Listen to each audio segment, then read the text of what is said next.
Welcome to Barcelona, a place to answer the key question of the season. Do we have a real battle for you this year?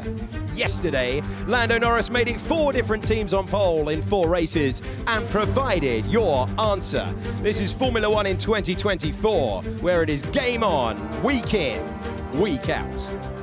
It is round 10 of the season, and we are racing at the Circuit of Barcelona, Catalonia, once again in Formula One. It runs to 4.6 miles, 4.6 kilometers, 2.8 miles, 14 turns, and 29 meters of elevation for the drivers to negotiate.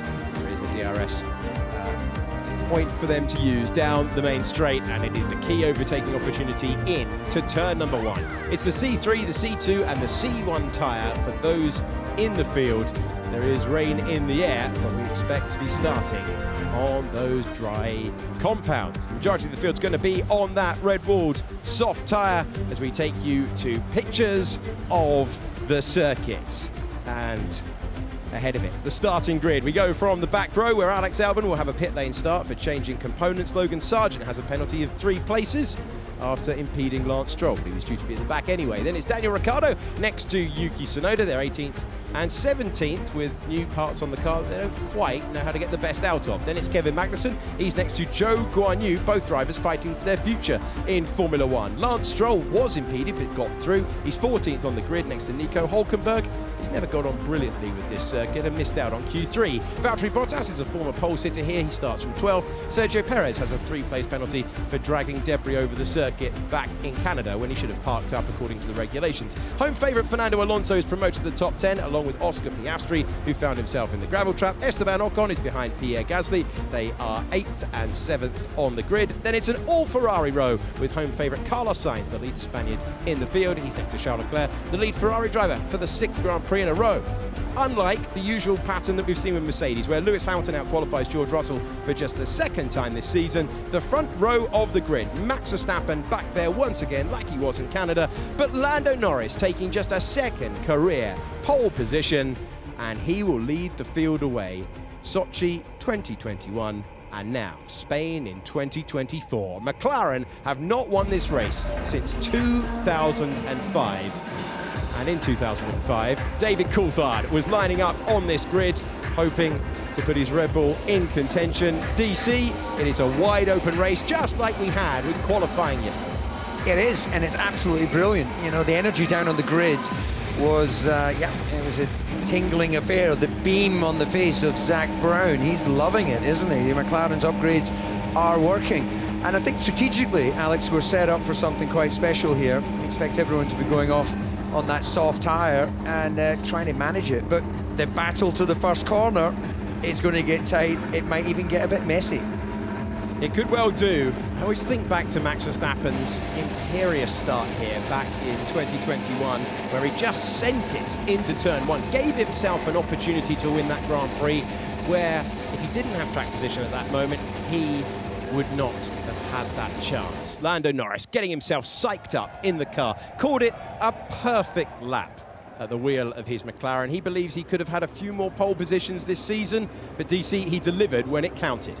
Yeah, absolutely beautiful. And I just love to see human and machine in perfect harmony.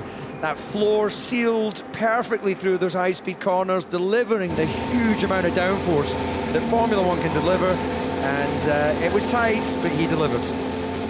He did indeed. We are approaching the moment of the formation lap, and we see revealed to us that everyone is on the soft tyre apart from Alexander Albon, who will start from the pit lane on the medium. That's the information we have available to us. It is 3 o'clock local time. The green lights illuminate on the gantry, and the front row lead us on to the formation lap. It is round 10 of the season, and the Circuit of Barcelona, Catalonia is our venue once again in Formula One. It is a track the drivers know well. It will be the 34th race to be held here.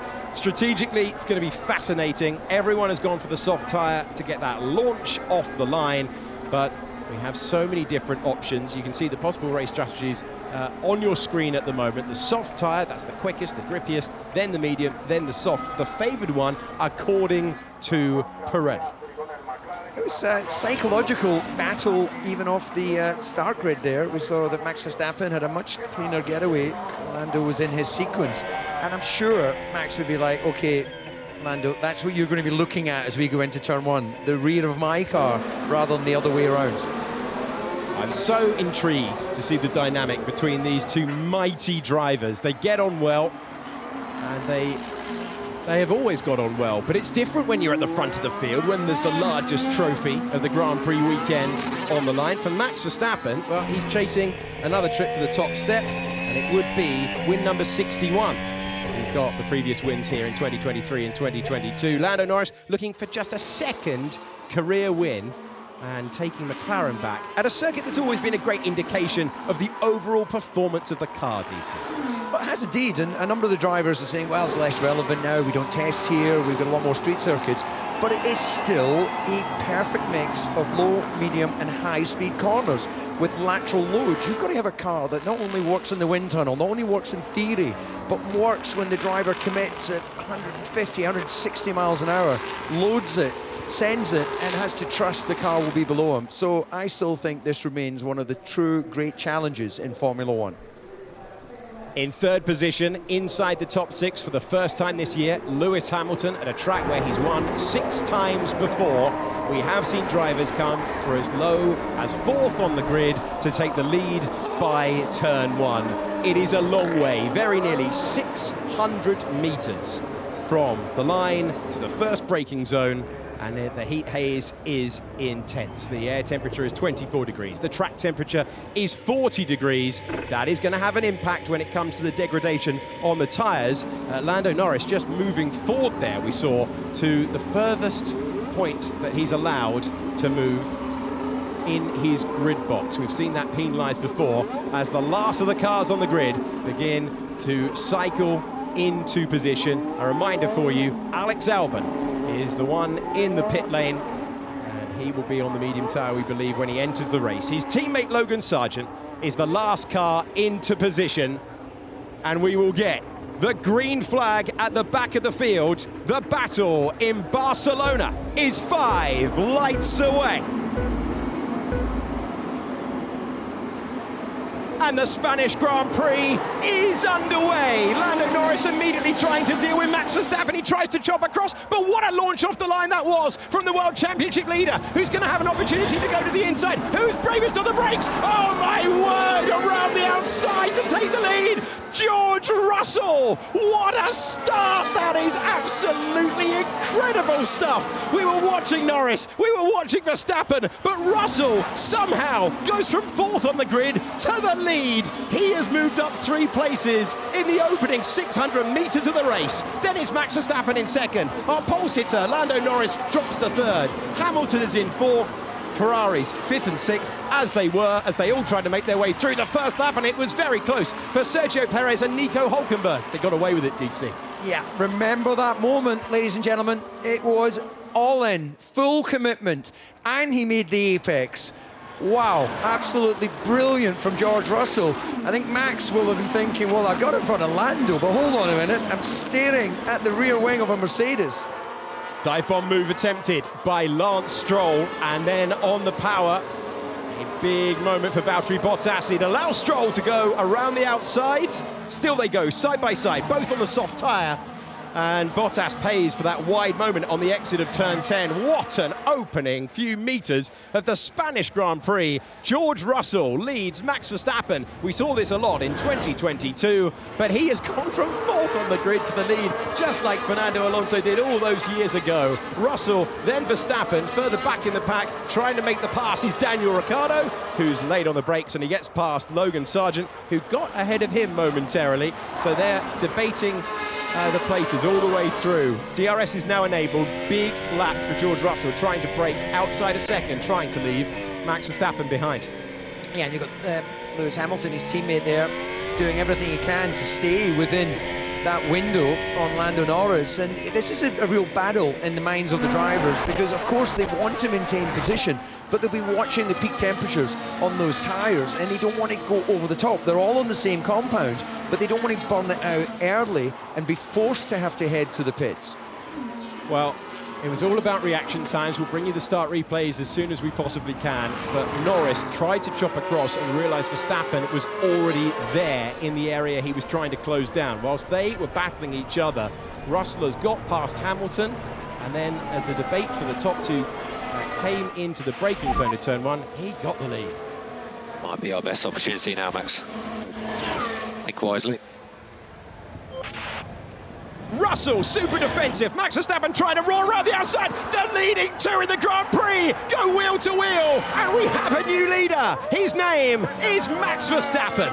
Wow, how did they not touch? I don't know about you, Alex, but I was seeing in my mind's eye there was going to be rubbing of the tyres, but beautifully driven. Brilliant racing from the two of them. And we had that teed up perfectly from Max's engineer, giving him the hurry up, get some clean air, use your tyres now, and then manage it out front. Huge speed from the Red Bull into turn number one. Russell knows he had to defend the inside line. That's the textbook thing to do. And then I was expecting contact like UDC. I didn't see how they were going to get round such a long couple of corners where we see so much contact in the junior categories, but this is the pinnacle of motorsport, and Max Verstappen takes his chance, scythes his way by, and now leads instantly by over a second outside of DRS range. Yeah, got that familiar clean air ahead of him now, as we see the two Ferraris lining each other up. Sainz in front of Leclerc, and Leclerc, well, he may well have the same mindset, which is I'm going to lean on these tyres in the dirty air. Looked to me as if he just lost out in those final two corners, so although he'll have DRS, he's just going to be too far back to look at anything down into turn one. Great response from Max Verstappen, who put pressure on Lando Norris. He got ahead, now he's got the lead. He closed on me, Carlos. Well, Sainz got the jump on Charles Leclerc. I think that must have been further round the lap. We did see a lot of action down into turn number one. There'll be plenty to pick through with the start replays. And Charles Leclerc saying that Carlos Sainz has closed the door. Plenty of racing still to come. Plenty to still be decided, with 2 stops expected for those in the field, even without any interruptions or interventions from the safety car. This is on board with the man from Monaco. Yeah, and you see he's running in that window where even at that distance, you're picking up a little bit of a slipstream, but you're also losing a bit of clean air across your wings in the corners. So this is where you'll want to try and push it, take a bit more out of the tyre, try and get close through the apex 10, 12, and then can he stay close enough in 13, 14? He touched me. He collided and that forced me up. He touched my rear right, so I was clearly ahead. Well, trouble within the Ferrari camp there. And I think, well, does that now, as we've had those radio messages played out in that order, Alex, it kind of was as if Charles was tentatively trying to suggest that it was the other way around, where Carlos is very clearly saying, he touched me. So Hülkenberg was up 3 places. He's in the top 10. Perez finds himself in 11th. The stewards had a look at whether Norris forced Verstappen too wide in the opening meters of the Grand Prix. That is where they're at their most lenient, it's worth saying. No further investigation required for this start. Yeah, you see Max just got that initial drive off the line, on the grass actually, as he's trying to give enough space for Lando. And as these two guys are going wheel to wheel, George gets a mega toe, full commitment, and around the outside. Let's just try and keep an eye further back as Lewis makes his way around Carlos in the Ferrari. Let's see where that contact was. On board. This is off the line for Max Verstappen. Race control have looked at this, and that was Lando Norris trying to close the door. I pushed off the grass. Understood. There's a reminder, and that may have been that little move onto the grass, might have just taken the momentum away that gave George that opportunity. On board with him. And as we look at the back, his initial start wasn't that good, but at this point, he's now picking up a double slipstream.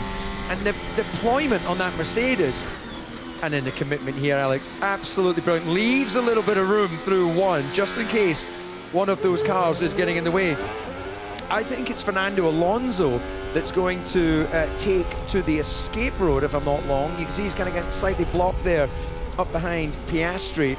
And does he go for an early escape? Yes, he does. Look at that. His car gets a bit sideways, gets oversteer, and then commits to going down the escape road, losing a place as he does it, and then this mega toe, slipstream, DRS, George goes defensive, and then Max goes, okay, I'm going around the outside. Beautifully raced by both of them. They gave each other space. So, as you saw on the opening lap, it was Charles Leclerc ahead of Carlos Sainz. Now we see the move, and that is why they're complaining on the radio. Sainz leaving the track and gaining an advantage has been reviewed by race control, and there is no further investigation for this. Yeah, there's definitely contact, and Carlos pulling a George Russell or pulling a Max Verstappen around the outside. That is a great maneuver to see. You've got the nature of the turn one. It's a fairly, well, I was going to say later apex, but it's a very flowing corner into the apex, and immediately you then let the car breathe over towards turn two. So that does give you the option in a slightly camber corner to run it round the outside. So lap 7 of 66, and we have seen two extraordinary moves down into turn number 1 around a racetrack where once upon a time you get no overtaking at all. Two epic overtakes, one off the start line from George Russell, then a riposte from Max Verstappen, squeezed onto the grass. He got by Lando Norris into the braking zone, and then he got past George Russell, encouraged by his engineer. They were pretty evenly matched for the last couple of laps, but last time around, Max Verstappen with the pace made it tell, and it's a 1:20.8 for our race leader, a 1:21.0 for George Russell. The aim then becomes, can Russell stay within that undercut range for the pit stops? Can he stay to the point with the pit stop sequence where fresh rubber would give him an advantage? That is the task. That's the battle now going on between the top two. Let's go to Valtteri Bottas. You saw on the opening lap at turn number 10 that he lost a position and was gobbled up, and this is his response to that then. Coming back and getting past one of the Aston Martins, he will go in chase of Lance Stroll, who's up 2 places from where he started the Grand Prix. Bottas actually having quite a strong weekend overall, and he'll be happy that he's managed to get himself in front of Alonso at this stage. And just back as we look at the first corner there, those 2 passes that we saw in the opening laps, Alex, they are definitely for the highlights reel of the season. Just confirm pushing at level. More than the others. There we are, and his engineer can check where more than the others is on the response sheet. Russell really trying to stay with Max Verstappen. He's dropped out of DRS range. Lando Norris is within the drag reduction system range of the car in front, and Lewis Hamilton's there as well. Sainz on the cusp of it. Bit of a train behind George Russell. We're going to join that train, I think, in a few moments' time. You get a great idea of the speed through turn number 9 as they stand on the braking point for 10 and rotate the cars as the beginning of the final sector. Yeah, again, the Ferraris, and you've got Leclerc there. It's tyre temperature must be a little bit higher. He's not getting that clean air, but he's looking like he's prepared to push a bit harder right now. As the lap times last time around, Leclerc with a slipstream 20.9, which matches Verstappen. Still several seconds slower than what we saw yesterday, of course, in qualifying when they were light fuel and brand new tyres. They're still in a management phase of the Grand Prix. On board with Charles Leclerc, who was radiating to his team, unhappy with Sainz's move. He's had a couple of looks at his teammates since he was passed. And Sainz finds himself in 5th. Charles Leclerc part of this DRS train, everyone within a second of the car in front. And weirdly, he will want his teammate to lose the DRS to Hamilton to give him a better chance. But they're all over the curve on the way into turn number 5. We're looking further down the order, and we're looking at Fernando Alonso up against Kevin Magnussen. Kevin Magnussen, who's seen a Spanish Grand Prix come undone at that corner in the past when he made contact with Lewis Hamilton, is the driver applying pressure to Fernando Alonso, who in this never-ending battle for development and improving your car's performance, Alonso is saying that he feels Aston Martin have gone a bit backwards in recent times. He's not able to fight. He's not even the lead Aston Martin in the race at the moment. Lance Stroll's in 12th. Yeah, lap time wise, 22.5, well shy of the front runners. And it wasn't long ago that the Aston could consider themselves one of the front running teams. But right now, sobering position for him. And Magnussen, well, we know he's feisty. We know he can pull a pass. He's got himself perfectly lined up. He'll have DRS, of course, as he comes out of that final turn 14. Well, turn 14 is much more of an impactful corner now that we've got rid of the old chicane. Last year, that change was made. And this year, we continue with that circuit, which is the original version of this place. Oscar Piastri is the driver you're looking at the moment, in 8th position. Went off the road on his second run in Q3 after his first run saw his time deleted. So he's been on the back foot as we work lap 10 of 66, and the window for the soft runners is about to spring open in about 5 laps time, according to our information on the screen. Lando Norris is running in DRS. He's getting as close as 0.6 of a second. We saw Piastri very close in the braking zone, but you've got to be right alongside to make that move, and even then, it is a game of brinkmanship through turns 1 and turns 2. That is the clear overtaking opportunity around this racetrack. Pretty much the only one you can make a pass with the DRS assistance.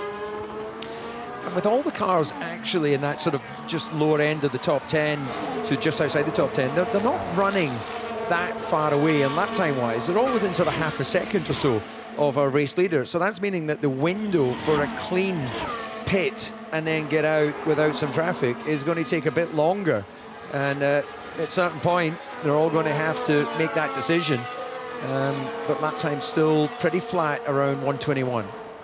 Kevin Magnussen comes into the pits, so this could trigger a round of stops for those fighting. He was directly behind Fernando Alonso, so he's going to the fresher rubber earlier than most, trying to gain track position. Remember, 2-stop race today we're expecting. And we join Kevin Magnussen as the first of the scheduled stoppers. Alex Albon started from the pit lane. Just an update on him. He's on the medium tyre, and he finds himself ahead of Logan Sargent. Tsunoda has also come into the pits, and Zhou Guanyu has also come in as well to change tyre compounds. He must run 2 tyre compounds in the Grand Prix, according to the rule book. Crucial lap last time around saw Lewis Hamilton drop out of DRS range, and we joined it at turn 1, where Sainz seems to have a great exit through turn 14 and apply pressure. He got the gap down to 0.2 of a second. The home favourite trying to keep his great home record going of a 100% point scoring finish in his previous 9 starts around these 14 turns. It's 2.7 seconds for the lead of the Grand Prix.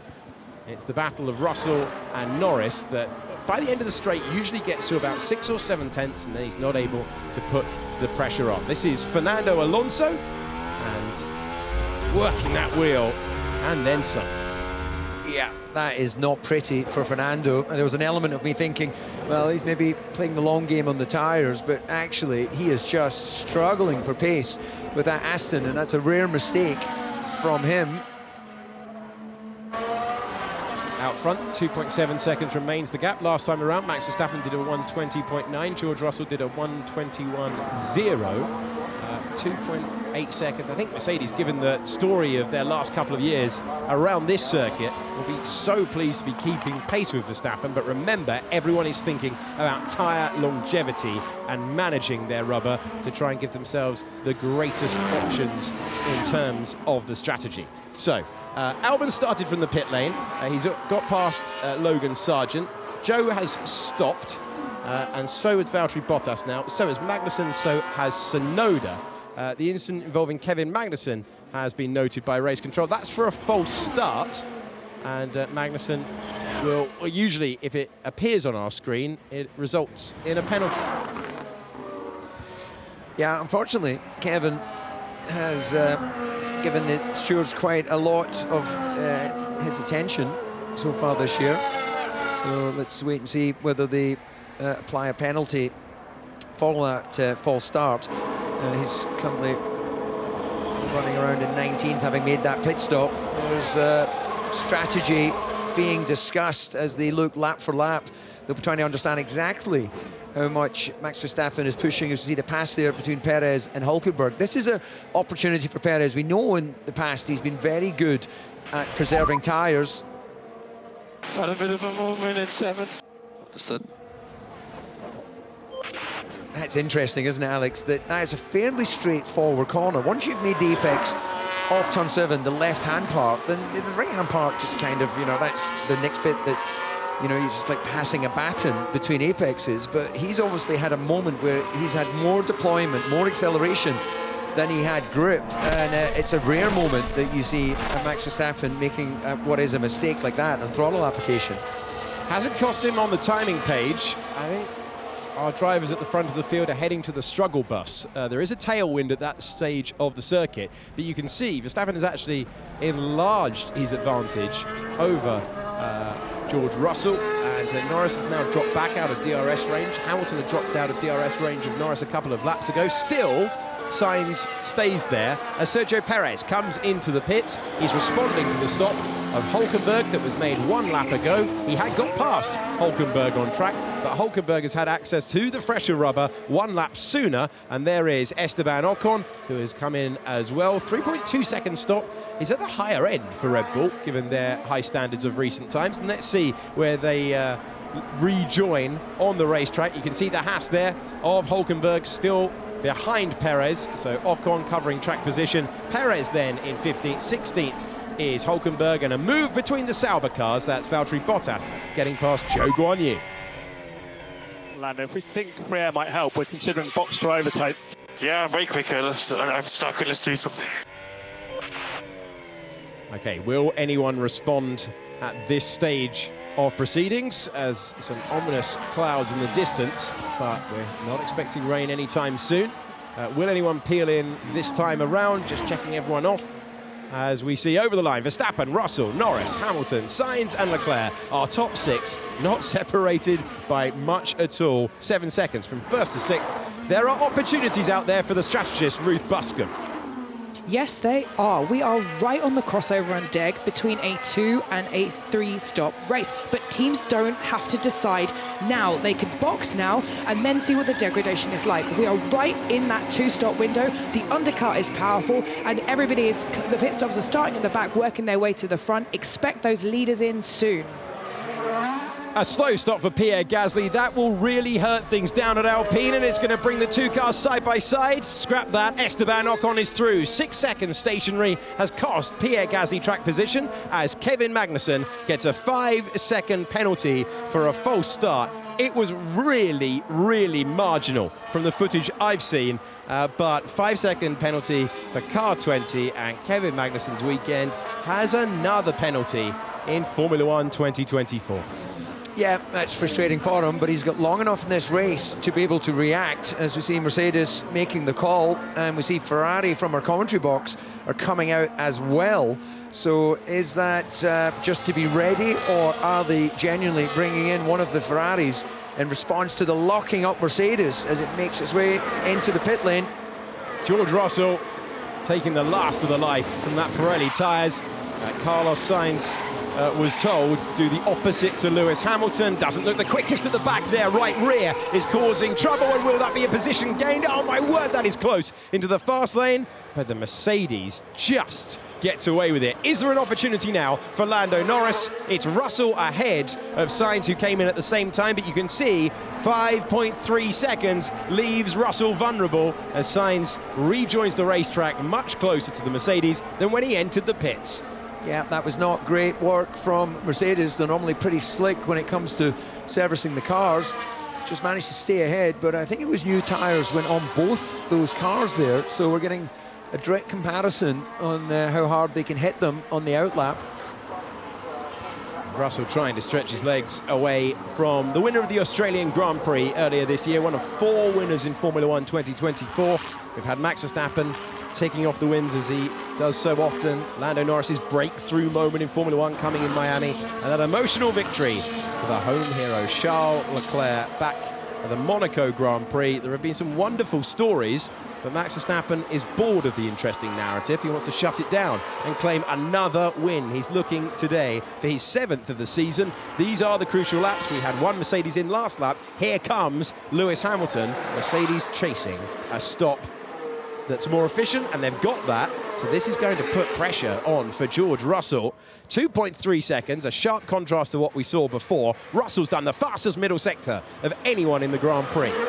Yeah, that was a great stop for Hamilton as he's going to peel his way onto the track, and we see the Ferrari there getting his way past the Aston Martin. So that's Alonso, who is out of sequence, being passed by Sainz. Russell stayed ahead of Sainz, stayed ahead of Hamilton. Lando, it's possible we could cover Russell this lap. What do you think? No, I think we need to go get Max. Lando Norris is fighting for the win in the Spanish Grand Prix. He is not interested in covering off the Mercedes, David. That is fighting talk, and it's good stuff there. And you see, well, what is that? We've got Hamilton just getting his way past Fernando. Fernando, they're on the lap, of course, but that would have cost Lewis some time. No love lost between those two. But we can see now Red Bull have made the call for Max, and he heads in. Let's see if they give him around a 2-second pit stop. Okay. Yes, they do. So Verstappen comes in, goes to the medium tyre. Charles Leclerc continues. Your new race leader is Lando Norris, who said he didn't want to cover off what the Mercedes was doing. They had an option to get in before the Red Bull team, didn't take it. There's Oscar Piastri going through down to turn number 1.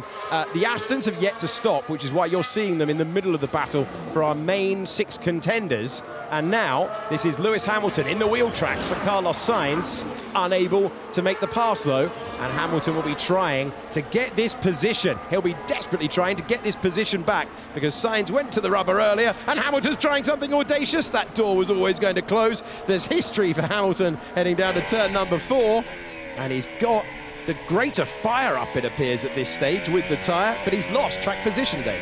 Well, he has indeed, and I'm surprised he's able to be so aggressive on the back of Sainz. I can't believe that Ferrari's not able to get those tyres switched on. And at this stage of the race, why would he be looking like he's a lot more tentative on that medium than he was on the soft? So Hamilton, he's got to be lining himself up to try and get DRS passed down into turn 1. Hamilton doing everything he can. Remember the call that we heard on the radio from GP to Max Verstappen, the 3-time world champion and current championship leader. You've got to make the pass early in the stint to get that clear air, to protect the tyre, otherwise you'll be running in the wake of the car. And let's see, Sainz has been excellent through this corner, all the way through the Grand Prix. It's protected him. It was his teammate who was trying to pass him last time around. Lewis Hamilton has the DRS. They're building up to 200 miles per hour. Sainz knows it, makes the move. Hamilton to the inside though. Hamilton risking it all. We get contact between the two of them. We get Hamilton going by. And there's another one for the highlight reel. So many moves at turn 1 that show you the skill of the drivers in the field. Great to see Hamilton back, feisty, racing wheel to wheel. It was almost like Sainz had done the difficult part of running wheel to wheel into the apex, and then it was like, oh, okay, it's too much, on you go, Hamilton, I'll let you take it. Look, he'd done the difficult part there, but just ran a little bit wide, knew he was going to run over the top of the curb. He touched me, ran me up, check the onboard, he needs to let me go. Copy. Well, in fairness, there was definitely a little bit of rubbing, but some would say that's racing. One more time to the apex of turn number 1, and that will be a contentious decision if the stewards get involved with that one. It always is in Formula 1. This is the slow stop for George Russell, and it was a 5-second stop, 0.3. Yeah. If you consider that Red Bull, 1.9 for Max Verstappen. So a great stop for our old race leader, and we're seeing fastest lap of the race for Lewis Hamilton, enjoying these medium tyres at the moment. David, Lando Norris continues on. He's doing something completely different to the Mercedes and Max Verstappen. Yeah, this could well prove costly, as he's going to find himself dropping down when he comes finally into that pit stop. So they did give him the chance. They've kind of handed it over to him. And as we see Fernando Alonso heading out on his fresh tyres, there was a little bit of carbon that I could see coming off. I think it was the Ferrari from that contact with Hamilton as well. So we might well find that Sainz has lost a little bit of aero performance from that wheel-to-wheel racing. And I tend to agree with you that if the stewards get involved in that one, that would maybe be a little bit too far for my liking. It was good, close racing. I understand why Sainz might think not, but he left the door open, and what happens when you do that for Hamilton? He comes a-knocking. The incident involving Hamilton and Sainz has been noted by race control. On board with the one-time Grand Prix winner, Lando Norris, who has been having a great season so far. He's been on the podium 18 times in Formula One, and he seems to be a regular contender, but he's yet to pit. He's going in a different direction to Max Verstappen and the two Mercedes who went to the medium tyres, Norris, Leclerc, and crucially the other McLaren as well, of Oscar Piastri choosing to run a long first stint. And Piastri 8.9 seconds away from his teammate after a difficult qualifying, but a good opening stint to the race, as this is a greatly poised race. Now he's noted and reported to race control. They are looking into it. Now this is crucial. Can the McLaren... No, the McLaren's not going to get involved is the answer. Couldn't even ask the question before Max Verstappen got by. No team games at McLaren, even if they wanted to play them. Verstappen up to third. Yeah, I think that even if they did want to play them, as you say, I think Piastri, he's been having a slightly off-form weekend. You know, he's been right there. He's been leading the way on many of the races on Norris. Those two have been very evenly matched, but he's been such a step away here, Alex. It's almost like there's something not quite right with his car, and he's very much in damage limitation mode. Verstappen continues to make his progress towards the front again. Norris, this decision is costing him time. So in comes Oscar Piastri, who was running 2 seconds a lap slower than Max Verstappen. Verstappen immediately by. McLaren leaving him out there to give them the opportunity. And it's been some Spanish Grand Prix so far as McLaren go to work. We had George Russell with a superb move to go from fourth on the grid to the lead by turn number 2.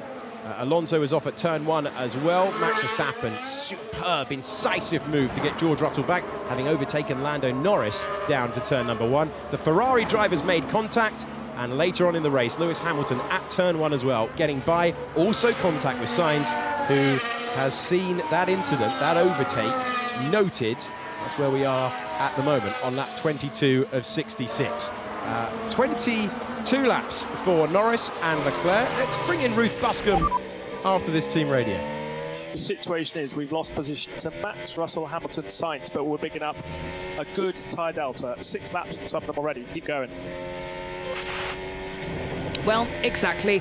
They have been undercut by extending, and Lando is currently lapping 9/10 slower than the cars that he was faster than before he was pitting. Charles is also extending. The only way they recover these positions is if they can overtake on track, or if the degradation increases and the guys that went earlier have to do a 3-stop and they do a 2-stop. But right now, both Charles and Charles and Lando are on the back foot. Lando on the radio there is the sequel to the message that we heard before, where he was asked whether he wanted to cover off Russell or try and win the Grand Prix. He suggested trying to win the Grand Prix, and they've gone in a different direction. This is Oscar Piastri, laid on the brakes, showing some of the overtaking that will be required for the McLaren drivers. Let's have some more of it now. This is Fernando Alonso trying to give his home crowd something to cheer about. It's only for 15th. He's had better days around this circuit, but still, for those wearing the British Racing Green, the Spanish driver gets past Kevin Magnussen. Magnussen had that 5-second penalty for a false start earlier on, and now Norris has been called to the pit lane. Box, the continental phrasing to come into the pit lane, and he will really attack pit entry. They practice that all the time in the 3 hours of practice that they get. It's over to the McLaren mechanics. Can they service the car in a competitive time? You can see how much he's given up by extending the stint. He'll hope he can get that benefit back with the fresher mediums. Yeah, his heart is going to sink when he pulls out at the end of the pit lane, finds himself looking at the back of Sainz, but he will be on those fresher, younger, new tyres. So he'll have a clean out lap, which wouldn't be surprised if that gives him the fastest lap at this stage of the Grand Prix. Well, track position given up, but fresher tyres. So Norris trying something different. Charles Leclerc is the new race leader, but won't be for too much longer. Then it will be Max Verstappen, who has an advantage of 4.9 seconds ahead of George Russell. Intrigues me between the two Mercedes drivers. Last time around, Lewis Hamilton at 1/10 of a second faster than his teammate, trying to nibble into that DRS range. It's at 1.3 at the moment. If he gets within a second, could be interesting between the two of them. They've had contact around this circuit before, Russell and Hamilton. That was in qualifying last year. Bit of confusion as they were making their way by. This is the last of the front runners to pit. Charles Leclerc found himself getting the jump, or maintaining the jump that he had in qualifying over his teammate. Sainz was passing him with contact, and now into the pits comes the Ferrari driver, ready to be serviced by the McLaren, by his mechanics at Ferrari. What I love about looking down from our commentary box position is the mechanics are just getting into their designated position as he arrives at the speed limit line. So they've got it finely tuned, just down to giving themselves a few seconds. Of course, Ferrari a bit further down the pit lane. They're third in the Constructors last year. Red Bull, they've got even less time to react. And as Leclerc heads back out on track, finds himself just in that gap between the two Alpines. Well, plenty of action in 25 laps at the Spanish Grand Prix so far, but it's a familiar name at the top of the pile. We do have different strategic options being taken, though, for the man who is sitting in third place. Lando Norris has gone for a tyre offset. They reported no further investigation. I know it's harsh, but let's go our race. I don't understand why there's the rule book, but we don't follow it. Yeah, exactly. Well, DC, we know what Carlos Sainz is going to bring up in the driver's briefing at the next round in Austria. He's not happy with Hamilton not being investigated for that pass at turn number 1. Look, there was definitely a little bit of brushing, but as I said earlier in the race, the natural flow of through the apex of one, you don't need to worry about pulling the car back in your normal line before you then filter into turn 2. So he knows the moment he's left the door open and Hamilton's got his car inside, what does he think is going to happen? It was always going to be the case that Hamilton's going to try and take his line. So I think it will fall to deaf ears on this occasion. I know as a driver it is frustrating when you feel you've been lent on, but you can only get lent on if you leave the door open. Brilliant moves at turn 1. That was the third of them. Sainz said it was illegal, race control not getting involved. And now this is a pivotal point of Lando Norris's race. He's gone for an option that gives him fresher rubber. Can he make the overtakes he needs to return to the podium places that they took a decision on? This is Alex Albon getting past, and that's past Logan Sargent on the Red Bull soft tyre. It's only for 19th position. And that's the team game being played. Valtteri Bottas moving out of the way of Zhou Guanyu, who has gone on the attack. He's in 12th place now. Chinese driver who scored points here last year when he was 9th, something he hasn't managed to do so far this year. Yeah, I think that we're going to see Norris make short work of Carlos Sainz. Carlos having to go a lot longer around turn 10, so his lap distance is definitely further than the McLaren. Why are we on plan A? We're in line with everyone else. That was the choice. Here's the move. We're hearing from Charles Leclerc, but we're watching Carlos Sainz and Lando Norris, who goes through and claims 4th position. He got the great run further back in the pack. A man with fresh tyres taking 6th place. Charles Leclerc not happy with the strategy initially, but he gets past the Alpine. That's his minimum expectation. And he would have been hoping to be in the battle for pole position. Said Ferrari just didn't have enough over 1 lap. Left the line in 5th position. Was passed by his teammate. Doesn't sound delighted with how things have unfolded so far, David. No, they've been a little bit in the back foot. They weren't happy with the way the car performed in quali. I was expecting maybe a bit more from them on race pace, but it isn't happening. It isn't happening. So they are definitely Red Bull, McLaren, Mercedes and Ferrari in terms of who's looking most comfortable with their cars out on track. Charles Leclerc never on the podium around this circuit. First visited here in GP3 and then Formula 2. Formula 1 driver around this circuit since 2018. His best performance, 4th place back in 2021. Lewis Hamilton, Lando Norris, that is the next battle that we're going to watch at the upper end of the points. At the lower end of the points, here's Oscar Piastri on the medium tyre, trying to get past Sergio Perez, who's been on this soft tyre now for 13 laps. And that is why he's vulnerable, because Piastri is on 5-lap-old medium tyres. That's the difference. between the tyres through turn 14. They build up to 200 miles per hour, and Piastri will be to the inside, and Piastri will be passed. Under braking, and the Australian driver takes 9th position. Yeah, Perez, the only one in the top 10 that's on that soft tyre, everyone else on the medium. And right now it's not looking, in this phase of the race, that it's working for him. He's dropping back. Hulkenberg is 7 seconds behind, so he should stabilise there. But it does mean, puts a lot of pressure on how much can he afford to lose before doing his second stop. Let's have another look at the way the man from Melbourne was able to take 9th position. Oscar Piastri, so far this season, a season that's high point was the Monaco Grand Prix. The driver 6th in the championship. Only failed to score on one occasion, which is the Miami race, where he just got very unlucky with that contact with Carlos Sainz. He's been super consistent and has out-qualified Lando Norris on 3 occasions. But this year, Lando, with the best machinery he's ever had in Formula One, has been able to show week in, week out what he's able to do. And the driver in 4th has Lewis Hamilton, just keeping him at bay for the moment. Lando Norris gave up 3rd position to try and chase something further up the road, but this is where the convergence of car performance can hurt the tyre offset. Lando Norris has 5-lap-old medium tyres. Lewis Hamilton has been on that tyre set for 12 laps. It's 3 Mercedes-powered cars there.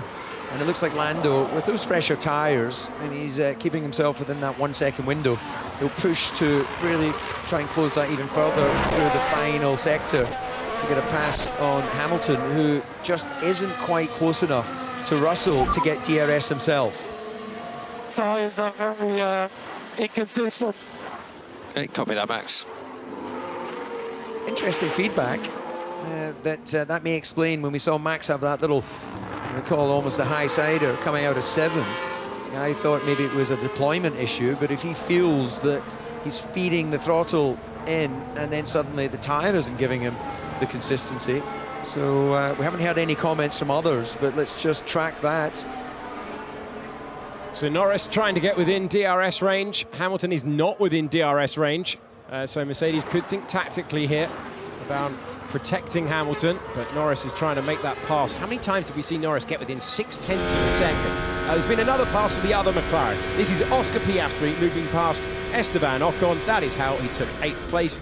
And you would expect, given the evidence of car performance so far, he will make light work of Pierre Gasly. In the next couple of laps, that's the car that he's chasing up the road. Yeah, Piastri definitely on the move towards what could be a comfortable 7th place.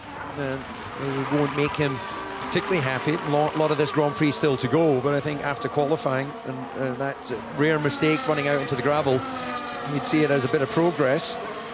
Meanwhile, I'm surprised that Norris has been slightly neutralised behind Hamilton, and that may suggest that McLaren runs very well in clean air. But what you said earlier, Alex, once he gets a little bit into dirty air, it just isn't able to give him the same confidence. He really needs to take those tyres and take that momentum and try and get a pass on Hamilton sooner rather than later. This is everything if he's going to not just challenge George Russell, but challenge further ahead. You can see Lando Norris across the line. He is 8.5 seconds behind Max Verstappen, the race leader. It's a smaller gap when it comes to Lewis Hamilton, who covers the inside. Big defensive move there. It's going to cost Hamilton all the way up the hill, but he is still ahead of Lando Norris, despite the fact he's got older tyres on the car.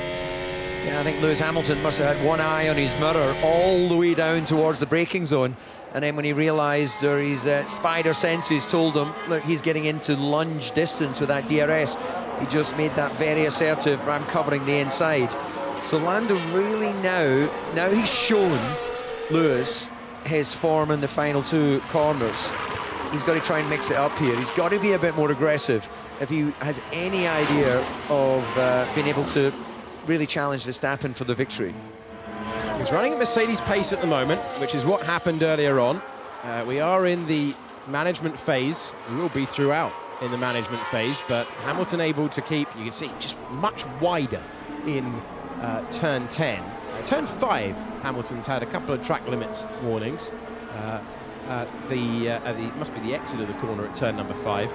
You can fit a Formula 1 car on the curb there over the white line, all four wheels off the This is racetrack. better. Acquired. That's a good exit, isn't it? Yeah. Here's the opportunity now for Lando Norris, and that is a slam dunk move. So that's the difference in tyres, and this time Lando gets the pass.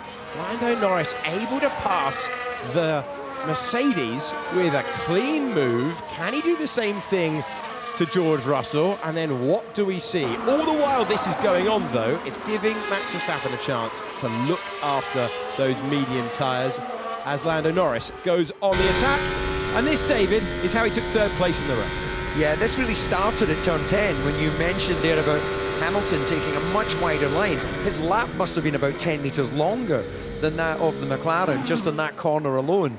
And that momentum he carried through 13-14, and it was a relatively straightforward pass in the end. It was Steve Perez around the outside into turn 1.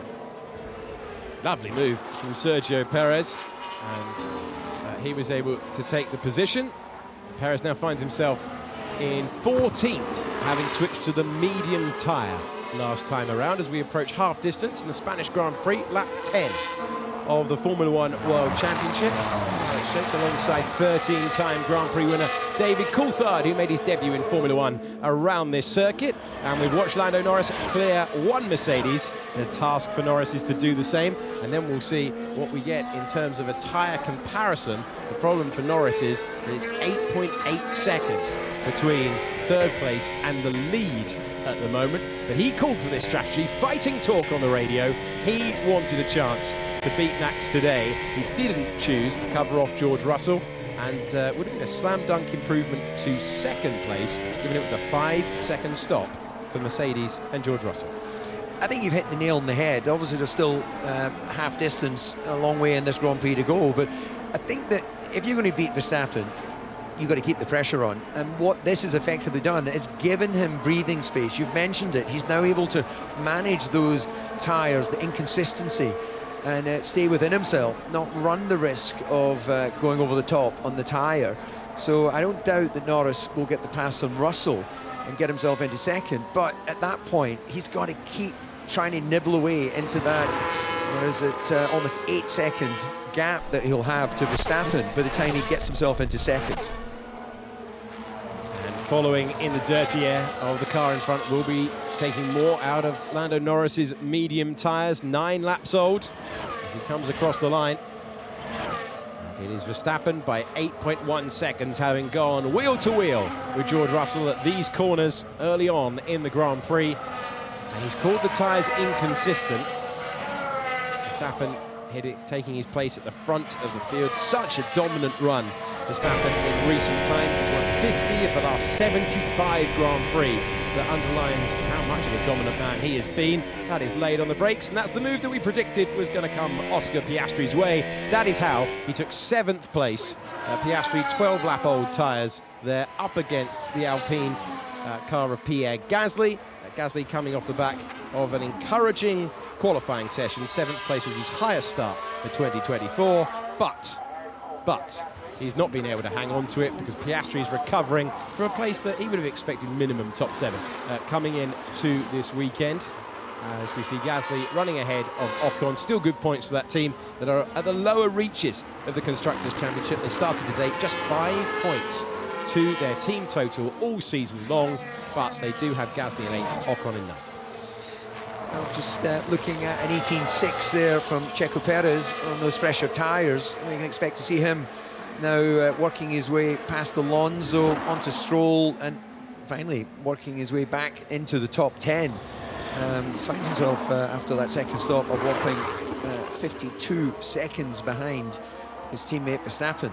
Side by side we go with Lando Norris. George Russell went mega defensive. Lando Norris goes around the outside of turn number 3, uses that fresher rubber, and now Russell tries to come back around the outside. He'll get the inside line for turn number 5. All of this battling is giving an advantage to Max Verstappen out front, and it was a brilliant battle, a battle that continues. Traction race, fresher rubber, inside line, and 3rd place for Lando Norris, and they've been fighting for most of the lap, DC. They've been fighting for most of their racing careers, and that is Formula One 2024.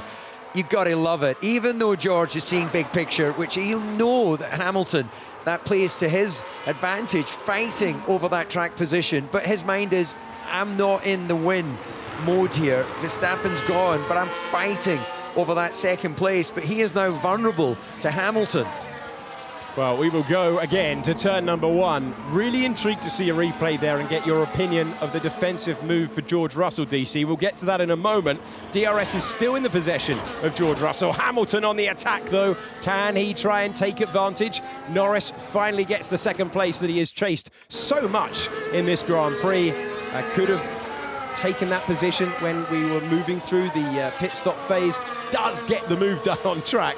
But what a battle all the way through to turn number 7. Fantastic driving from both. But go back to, we haven't quite got it in that move. Russell went very defensive into turn 1, and it cost him momentum all the way up the hill, DC. Yeah, we just caught the back end of it there. But again, I'm loving the commitment of these drivers.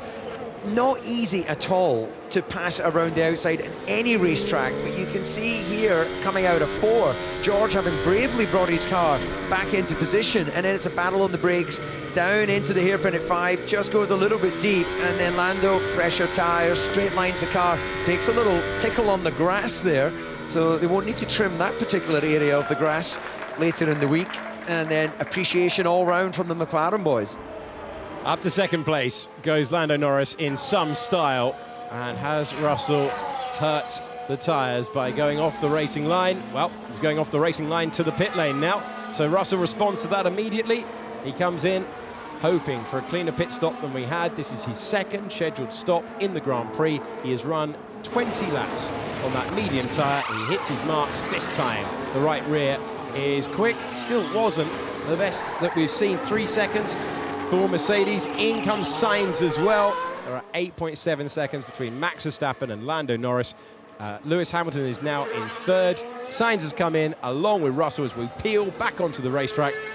And this time, so 5 seconds and 3 seconds for Russell, the stop times in the Grand Prix. It's quite an early stop. And, you know, we're getting relatively short stint lengths. Yes, the cars are heavier the first couple of stints of the first half of the race with the fuel, but this could almost see us running into a 3-stop race. Yeah, ticking towards a 3-stop at Mercedes, and they had to respond having been jumped by Lando Norris. They have responded, and that will lead to the shorter stint lengths that we've got. We go on board with George Russell, who will try and clear as quickly as possible. He's on the hard tyre as well, so he's run the soft at the start for the launch off the line, then he moved to the medium, now he's on the hard. Can he get the move done to turn number 10? Not this time.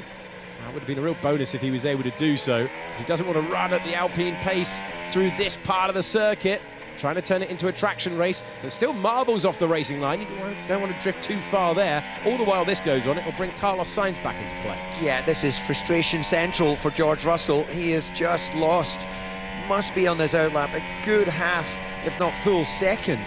He'll get the pass down done now. He'll gain a little bit of lap time back with DRS and the slipstream. But frustration levels will definitely be up there on the meter. So he gets by. That's the move that he knew he was going to complete.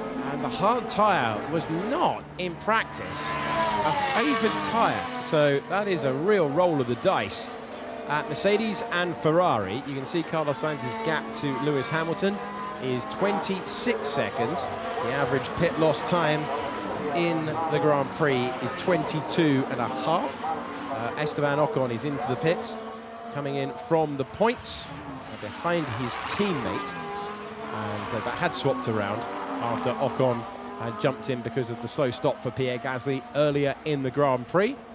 Still, the clouds look ominous, but we have no rain forecast at this stage.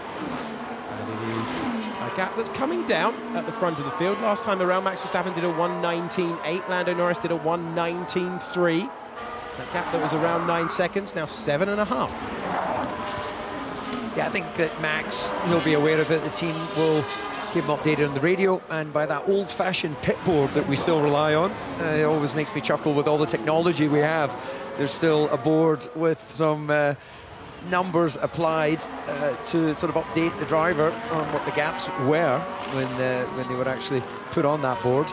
But Verstappen can manage, as we see Russell on those new tyres has just set the fastest lap of the Grand Prix, full 1.5 seconds quicker than Verstappen. So in clear air, Lando Norris has got the gap down. He'll try and continue that as we make our way through the stint. The teams will be monitoring the strategic options. The hard time is actually degrading more than the medium when we saw temperatures like this in practice. Of course, we are furthest through the race, so the teams have a huge amount of data available to them. Of course, we've got fuel burning off as well, and no refueling in Formula One for a long time now. Sainz just on the fastest first sector of the Grand Prix so far, and we return to Pierre Gasly ahead of Fernando Alonso at the moment, and Gasly, who has come in and put on that hard tyre that does seem back in favour. Yeah, that gap coming down again by another 4/10. Norris, who now is going to find himself with a bit of traffic to come through. Magnussen, Tsunoda, Stroll, they should all be compliant. Verstappen has just got Bottas to clear before he gets a bit of clean air.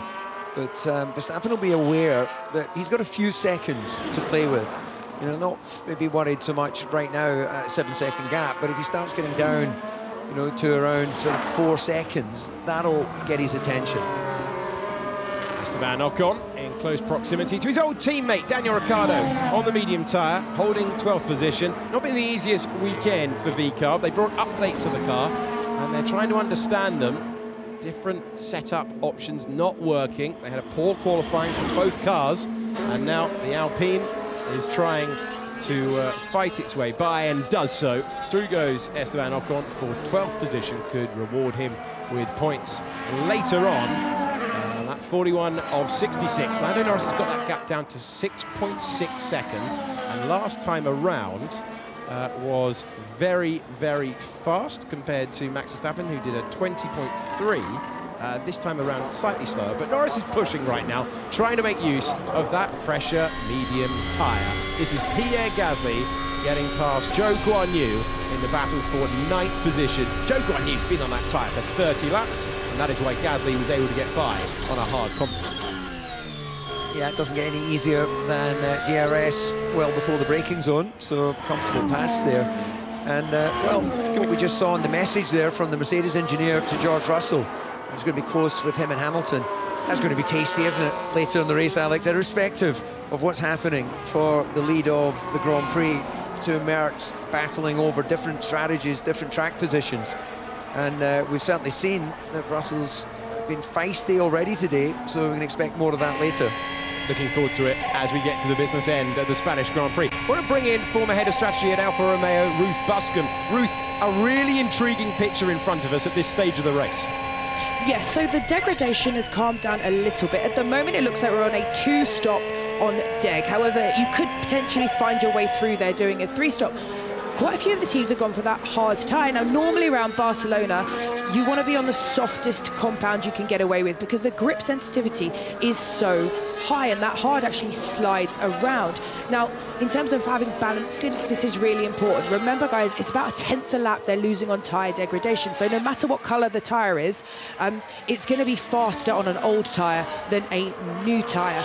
Most teams are going to probably be targeting a soft, medium, soft style race at this point.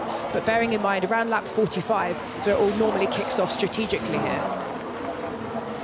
Excellent stuff. Thank you very much. So good to have Ruth looking over what is one of the more strategically intriguing races of the season so far. As out front, the gap has come down from 9 seconds to 8 seconds, from 8 seconds to 7 seconds. Now it's 5.5 on my screen. Lando Norris called for a different strategy. He got one. This tyre does not feel good. Sliding already. As predicted by Ruth, you want to limit the amount of sliding, be on that softest compound, and that is not working for George. Meanwhile, Norris got the bit between his teeth, and that lap time, he is pulling. Well, let's see, it was 8/10 the last time around. Let's see what he does as he goes across the line.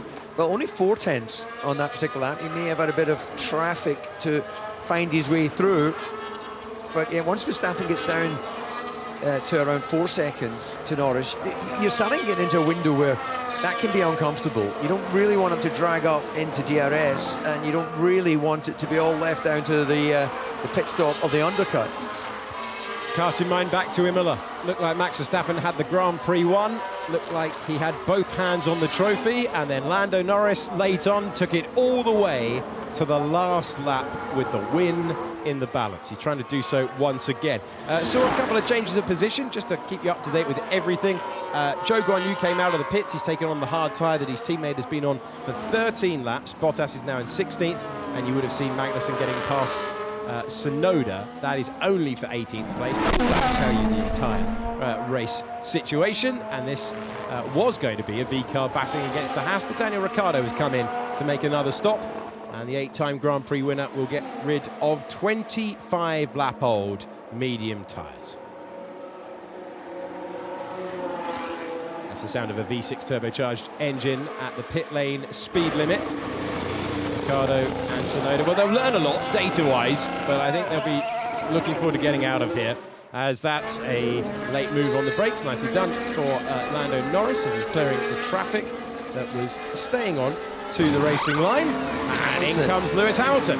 Yeah, getting a set of the softs. So that team has decided the hards aren't working for George. Let's go the other way with Lewis. Hamilton getting a 2.2 second stop, and Hamilton will be delighted that he has not found himself on that hard tyre. I think we're going to get some grisly team radio from Sainz and Russell. They went to the hard tyre. All the information of the weekend so far was that was not the favoured tyre. Just essentially gambling. They've been on it for 7 laps.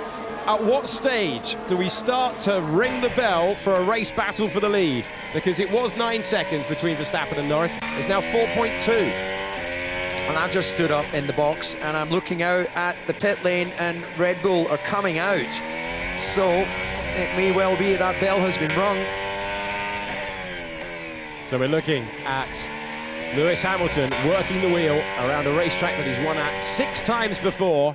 And now we're looking at the world champion coming in for a crucial pit stop. We've seen such great speeds of changing tyres for Red Bull. Can they do it again? Because everything is important. Slightly slow. Front left, 2.8 seconds. Earlier in the Grand Prix, 1.9 for Red Bull. They couldn't replicate it. And Norris, well, he's got the race lead now. How will McLaren play it as we go further forward? It is going to be really, really intriguing. Norris called for that strategy, got that strategy, and got the gap down quite impressively in that stint. Let's now hear from the race leader.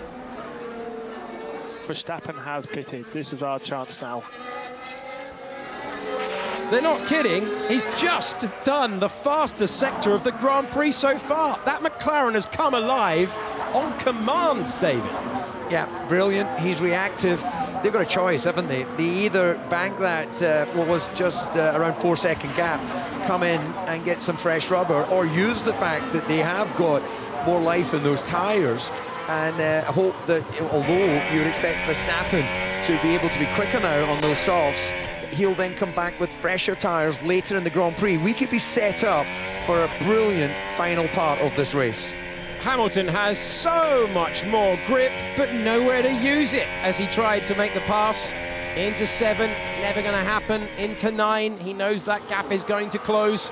Sainz went for the hard tyre, and Hamilton is on the soft red-walled one. Verstappen's outlap, searing pace, fastest sector of the Grand Prix so far. But now, forget about the management phase. Now, the greatest drivers in the world are going to push and push again to see whether they can make the podium. But it is a wide open battle, as Russell is going to get past Oscar Piastri. They're in different races, but now Lewis Hamilton gets past Carlos Sainz. And is the soft tyre the right one to be on? Given the ease of that move, it certainly seems so. 2-lap-old soft tyres versus 9-lap-old hards.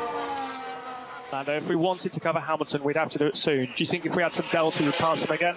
Yeah, I'll pass it. Lando Norris is confident right now.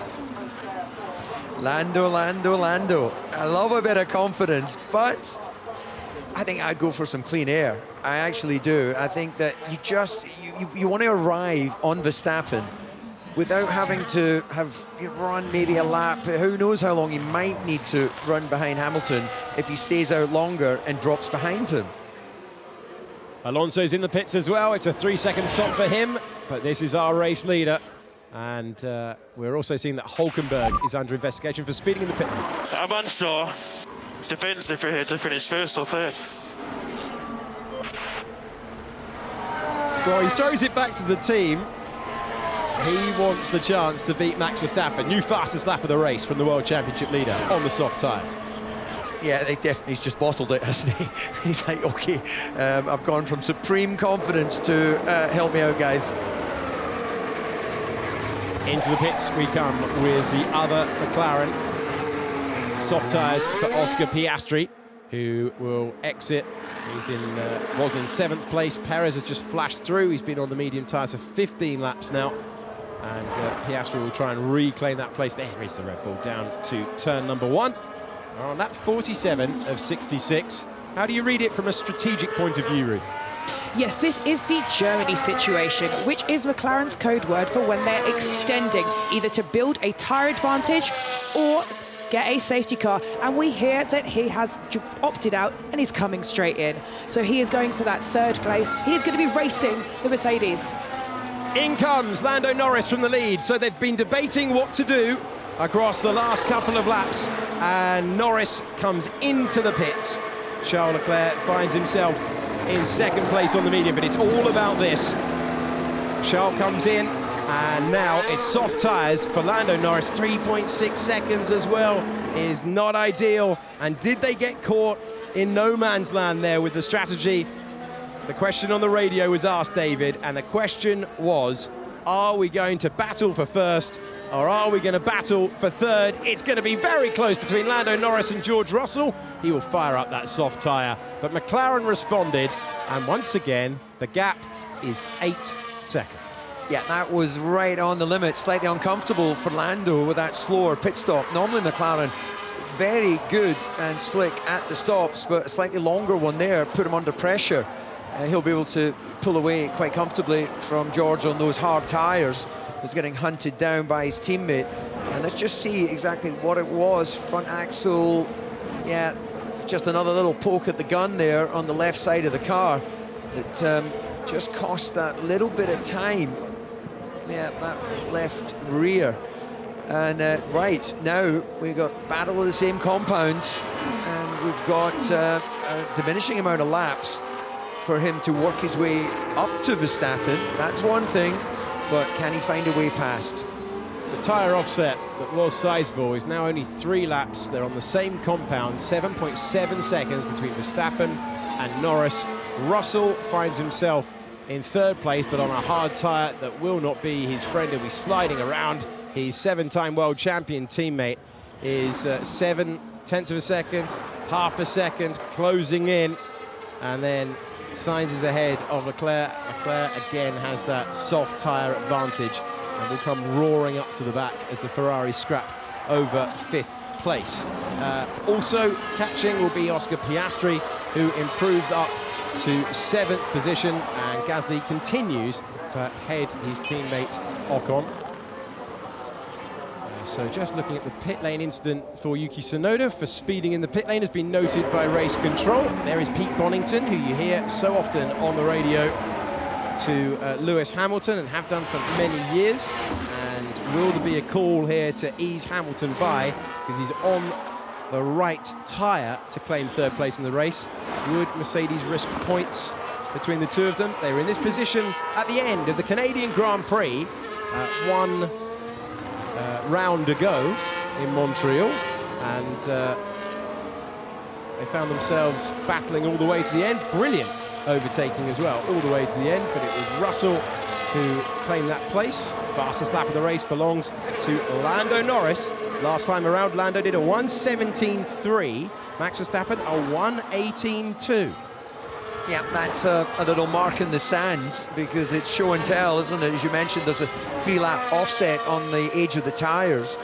As far as we know, that's Norris saying, right, I'm on the hunt, Max, I'm coming for you. And just referring back to Pete Bonington, as we see Perez come in for what will be his final stop. And we talk about driver fitness, but of course the pit crew are all trained physically. And Pete Bonington, I've seen pounding the boardwalk along the front of the beach in Barcelona, running each night, you know, making sure he's mentally and physically sharp to make the right calls. An interesting lap in the battle between Verstappen and Norris. Is Norris able to continue to take the same time out? Personal best in the middle sector for Verstappen. So Lando pushing hard, not saving tyres, Max. All corners. So that is the information that I wondered would be delivered on the radio. Norris in second, Verstappen in the lead, and we'll keep that gap illustrated for you on the left-hand side. Lando Norris just on the fastest final sector of the Grand Prix so far. And this is what we want to see. No more management, no more consideration, pushing every corner of every lap all the way to the checkered flag. Yeah, no more tyre management. They're pushing, as you say, but this puts pressure on the management when you've got teammate against teammate, different tyre strategies. And we know Hamilton is hungry and Russell is feisty. Oh, wide there, Lewis Hamilton through turn number 4. Running in the wheel tracks, no intervention from the team. Said it was a big lap for Max Verstappen to show could he respond. Guess what the answer is? 1:18.0 for Max Verstappen and a 1:17.9 for Lando Norris. So no real difference in pace that time around. But when you have to push these cars all the way to the end of the race, that could be another grandstand finish. That's a pass for Sergio Perez, who gets past Esteban Ocon. And he is now 9 seconds away from Pierre Gasly, who's the next car up the road. Fresh, soft tyres for the Mexican driver, who is just under 10 seconds behind the Alpine. Gasly, who started in 7th, currently running in 8th and looking for his best result of the season so far. His best so far was 9th in the last Grand Prix. Yeah, well, Perez, that's got to be his clear goal from the team, to try and work his way into that 8 seconds of the Alpine of Gasly. Every point is a prisoner. Oh, Lewis Hamilton once again finds his way alongside and past. This time it's his teammate at the first turn, and it's a place on the podium for the 7-time world champion.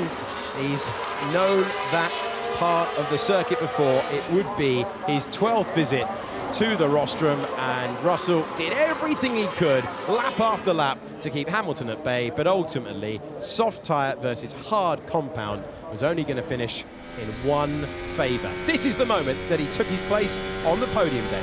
Yeah, DRS coming from a long way away, but with a big overspeed. George defends the inside, and Lewis goes, you know what? I believe in this tyre. I've got the confidence. I know you're on the back foot on that hard tyre. And, well, Alex, we know what the debate will be in the debrief from George's side. It'll be like, why did you put me on the hard? Yeah, he's going to want to know why that was the direction taken. Lewis Hamilton pushes through. He's 6 seconds behind Lando Norris, and out front.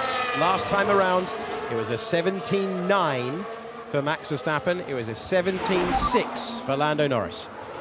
We need to push to the end now, Max. As I say, Lando not tyre saving.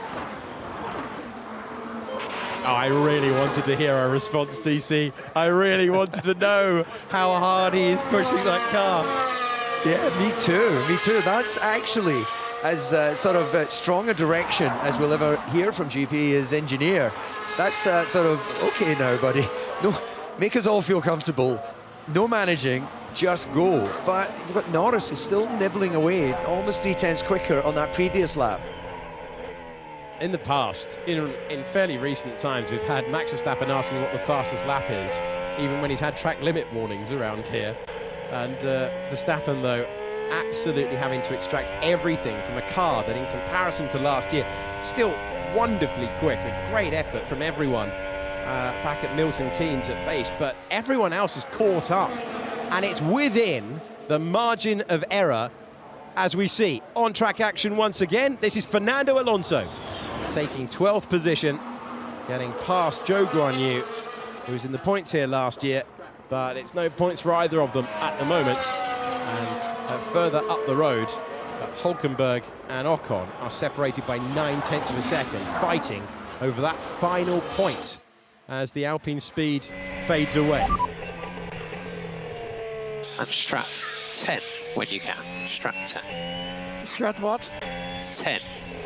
10 or 2? I don't understand. 1-0. 1-0. He might have won 6 Grand Prix already this year, but if he's going to get to number 7, he's going to need every tool he's got in the armoury.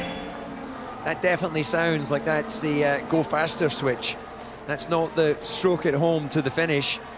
And we can hear quite clearly on the radio message, but in the cockpit with everything that's going on, your senses being assaulted, you're under pressure, running the car on the limit at all these corners. And yeah, slight frustration for a moment for Max Verstappen as that gap, well, continues to be nibbled away at. It's only a couple of tenths on the last lap that Norris took out of him. Let's see what he delivers this time around. It's a 17.7. He's responded to Norris's lap time the previous time, and for Norris a 17.9. So he's just stabilised the closing of the gap now. Well, 5.5 seconds. Big lap of response from Max Verstappen, but this is on a knife edge. It's one lock-up, it's one moment into the gravel, and Max Verstappen went through the gravel at turn 4 and still won the race here in 2022. So from the battle for first and second to the Ferrari swapping the cars round. Mercedes, they battled it all the way through turn number 1. Ferrari, well, they just swapped the cars. And that's Charles Leclerc back to where he started the Grand Prix. He's in 5th place. Yeah, those hard tyres, not good for Sainz. He's not had a happy home Grand Prix. Contact with Hamilton early on, and then the decision to go on the hard tyres just hasn't worked. Just looking at the sector times, very nearly identical between Verstappen and Norris out front. Norris slightly slower through the middle part of the lap. And that is the Ferrari pit wall. Came here with updates to the car, certainly the new floor. Look at that. There is Charles' brother Arthur, who contended in previous years in Formula 3 and Formula 2. Watching on for a 5th place. Ferrari would have come with podium aspirations at the very least. A 3-lap offset between Lando Norris and Max Verstappen. Is it going to be enough last time around? Max Verstappen 18.0, Lando Norris an 18.3. But the top 2 in the race pushing each other all the way. They were separated by hardly anything into the first turn of lap number 1. And then George Russell got by both of them. Those moments on the brink at the end there. Lap 56 of 66. Can Verstappen stop the momentum of Lando Norris, who seems able to push every single lap? What we have seen with Verstappen is a push lap, then slightly slower pace, then goes again. Norris last time being dropped. He's just done his personal best first sector of the Grand Prix. And you've also got to take into consideration that Verstappen is clearing traffic as he does so as well. He's just got past Zhou Guanyu in the Sauber, where you catch the traffic absolutely. Yeah, this is going to be a good half-second quicker for Norris. As you say, he hasn't had the traffic that Verstappen's had. Verstappen goes across the line at 18.3. Expect this to be in the 17s for Norris, 17.6. So gap down to 5 seconds. This is Daniel Ricciardo. Scored his first Formula 1 podium around this circuit. 17th. A weekend to forget for the Faenza-based team. Great to have this look into the cockpit, though. Hear how much he's backing off the throttle through turn 14. A driver who is trying to get on terms with Kevin Magnussen. Worth just checking in that both Hasses have had penalties for speeding in the pit lane today. Hulkenberg still has the 5 seconds hanging over him.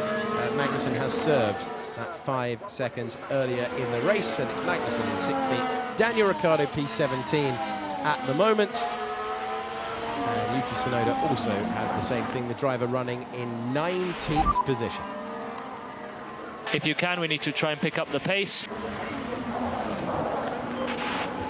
Ryan Bossi, who was promoted this year to be a race engineer for Charles Leclerc. He's been his performance engineer ever since the Monegasque driver joined the team. And the gap has come down at the front of the field, under 5 seconds. Once again, it's ebbing and flowing. It was a 1:17.6 for Lando Norris, who hasn't given up on this one yet.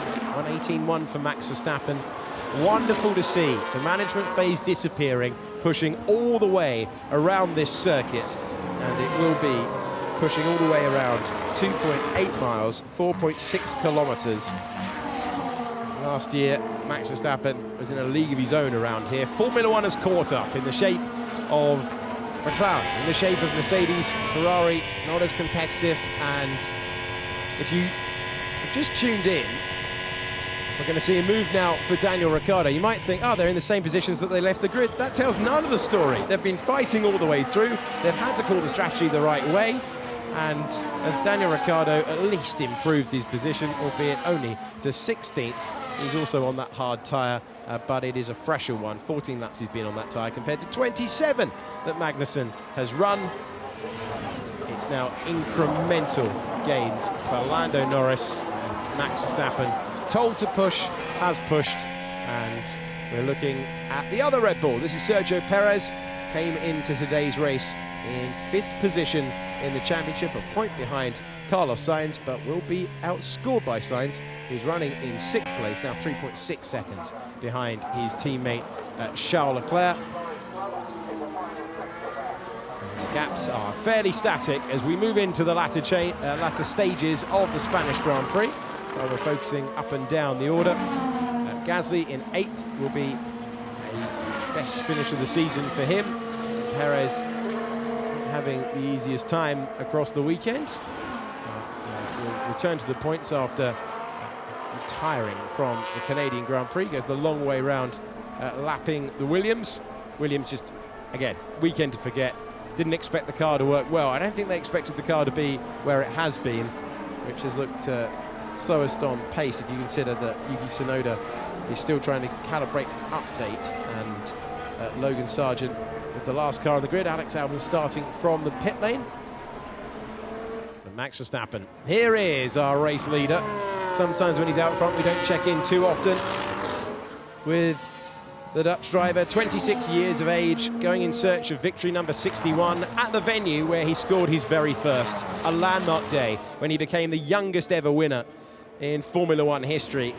But he is now, and Red Bull are within the margin of error. Needed a great pass on George Russell to get that track position, and McLaren have been throwing everything at it, trying to get close. Will they run out of laps? Can Lando Norris keep the pace all the way to the end? Oh my word, gather it together. Alexander Albon, he can't do it, and he is in the gravel trap that we mentioned earlier in the broadcast. Seems to take forever to get back out of it. And that's not going to cost him any points, but it is going to cost him tyre grip, and Yuki Tsunoda 1.7 seconds back there. Didn't get past. Albon still in 18th position in the Grand Prix. Max Verstappen trying to respond. Last time around, Lando Norris was the faster driver, but it's that gap. Here is Lando Norris on for another podium again this season. And it will be his 6th trip to the podium, so he's used to that. But it was all about that call to try and race Max Verstappen, to try and turn potential 3rd into 1st. What the hell was that? At the moment, all okay from outside. No, it's not okay. Don't just say that within 5 seconds. Alex Albon on the radio, completely caught by surprise for what he saw out on the circuit. And you're looking at the race leader, you're looking at Max Verstappen, and there is Lando Norris getting past the lap traffic of Fernando Alonso, 4.3 seconds, but the lap count is coming down. We've seen errors for all of the field throughout this Spanish Grand Prix weekend. Russell finds himself 3 seconds back from Hamilton, and Hamilton will be determined to get back where he has been so many times in Formula One and climb onto the podium. He's approaching 200 in Formula One. This will be his 198th, and he's first, unbelievably, of the season so far. Daniel Ricciardo has cleared another car. He's just moved up to 15th position.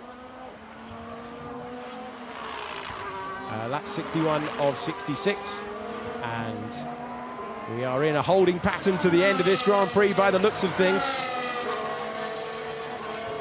As we continue around Down to turn number 10, and it's Verstappen, then Norris, Hamilton, then Russell. Russell with one of the best starts you will ever see in his entire Formula One career.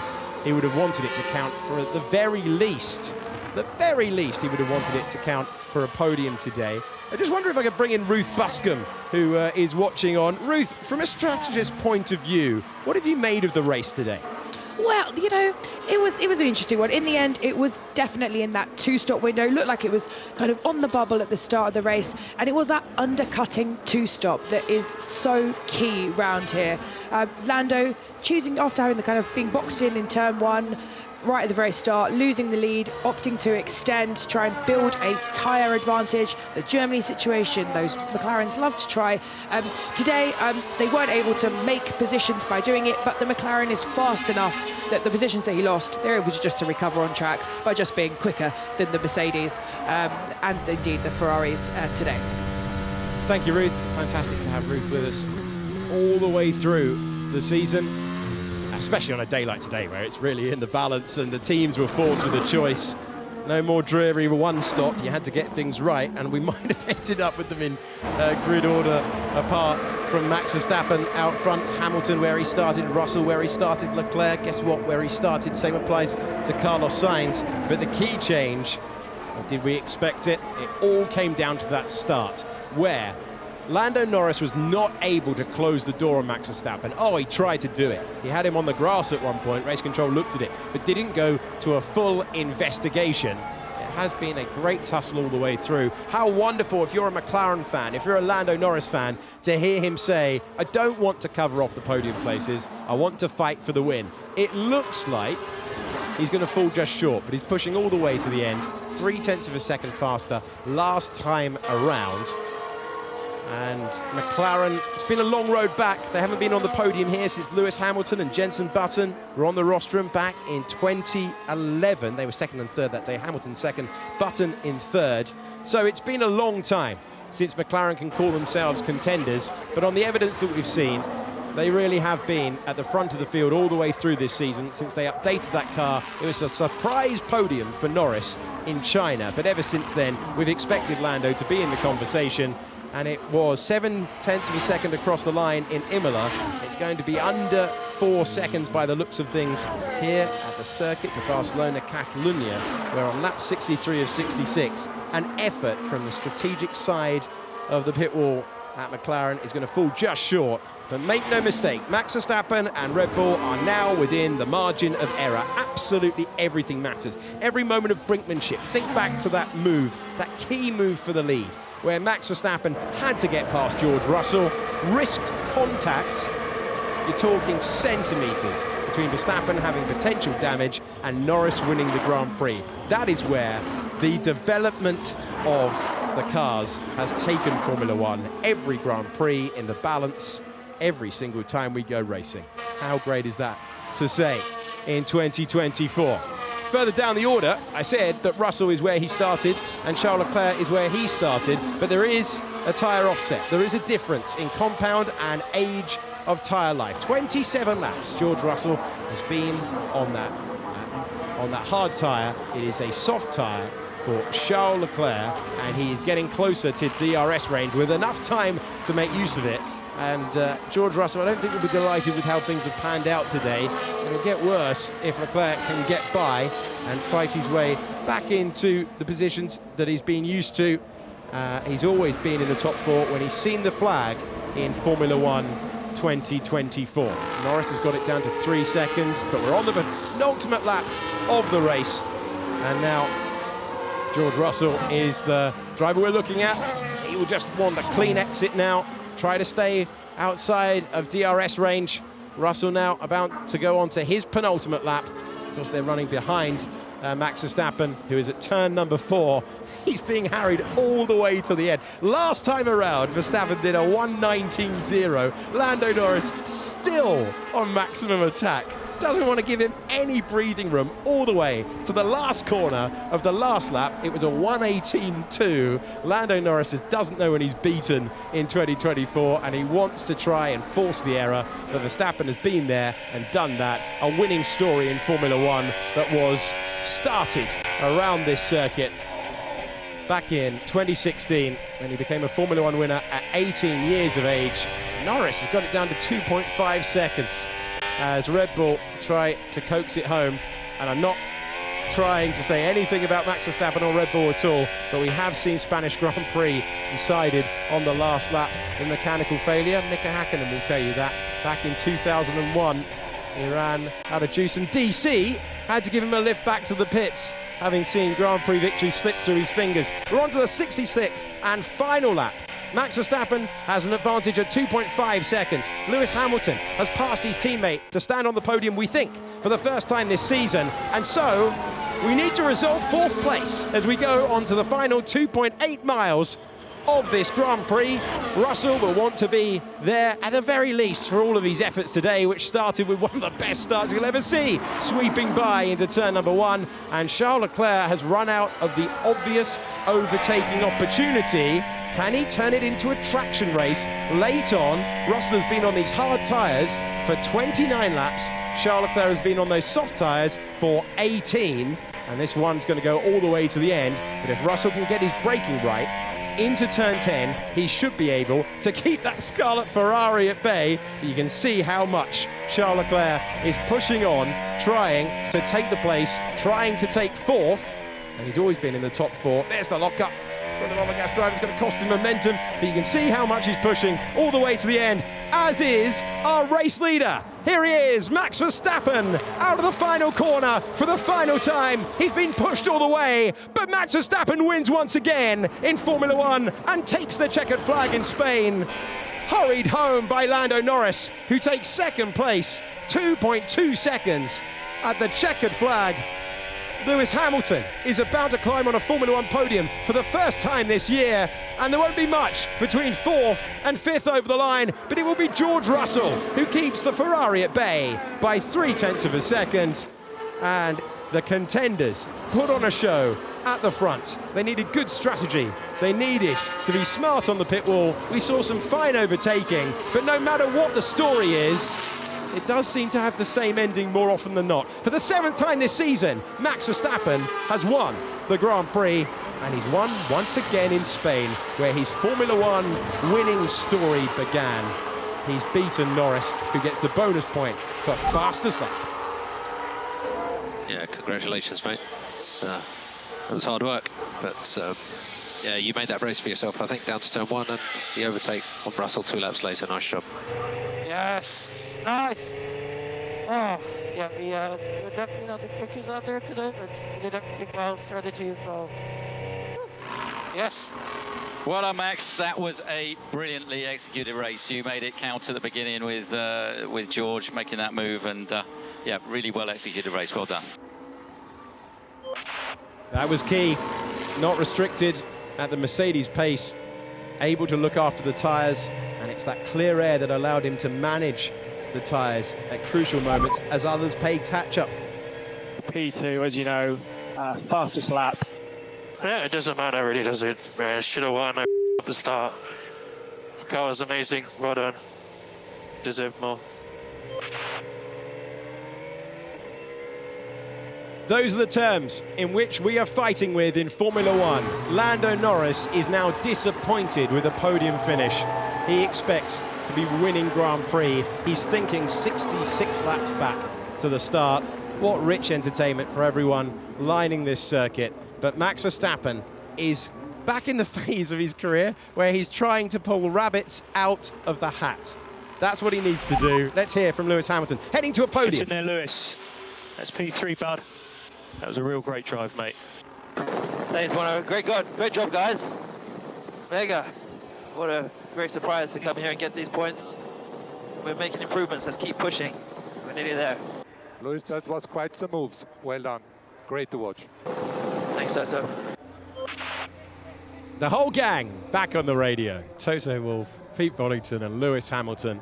Hamilton, a 12th podium at this circuit, at a venue where he's been devastating. But for Max Verstappen, you could hear it on the radio, and he just wanted to underline it. He didn't believe he had the fastest car today, but he got a great launch, and he got his front wing into a place where Lando Norris could not fully shut the door.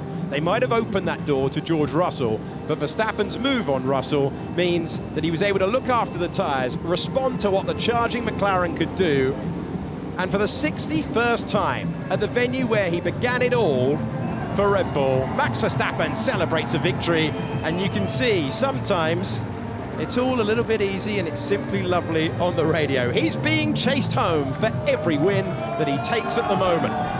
Into the arms of his mechanics. In Imola, it was 0.7 of a second. Today, 2.2. It is consistently hard work if you're going to lift the largest trophy at the end of Grand Prix Sunday. Well done, mate. Well done, Max. Well, bro.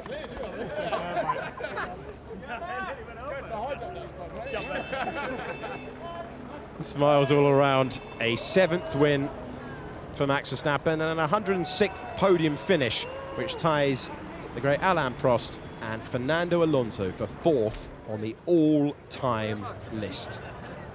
Last time around, it was George Russell beating himself up on the radio in the post-race interviews. Lando Norris hinting at it there.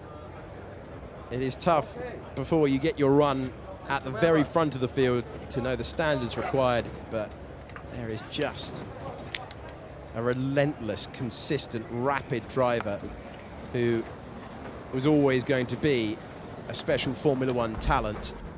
But after a dominant year where he rewrote the record books, he is trying to find a way to victory time and time again. Had to get past Norris on track, did so into turn number 1, then got Russell and responded to the charge of the British driver. 2 Brits on the podium once again. It was Russell in Canada along with Norris. It's Norris and Hamilton this time. And you can see how much Max Verstappen has had to work for it.